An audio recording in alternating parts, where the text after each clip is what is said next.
Everyone says they want someone emotionally intelligent until they actually meet one. Then they jump ship. We romanticize it, someone who understands me, someone who communicates, someone who's self-aware. But here's the truth nobody wants to admit. You love emotional intelligence until emotional intelligence sees through you. Because, emotionally intelligent people don't just listen, they notice patterns. They notice inconsistencies, they notice tone shifts, they notice avoidance, they notice manipulation, even, the subtle kind you don't think anyone catches. Everyone loves emotional intelligence when it comforts them, when it gives them empathy, when it understands their trauma, when it validates their feelings, when it makes them feel safe.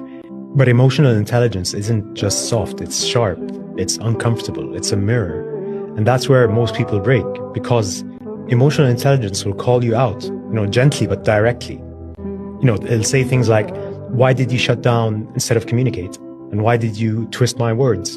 And that wasn't miscommunication, that was avoidance. And that wasn't a joke, that was gaslighting. That's not insecurity, that's narcissistic behavior. And suddenly we start saying things to people like, you're too intense.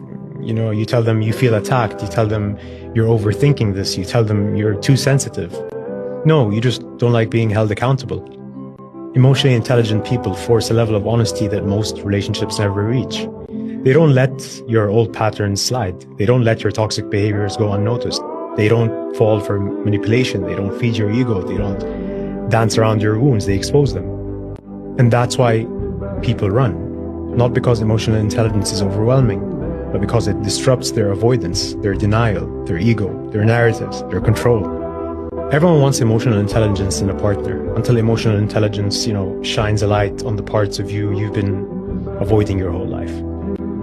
That's the real reason people say it's too much, no one has to go that deep, why can't we just move on? Because real emotional intelligence doesn't just love you, it reveals you. And most people aren't ready for that.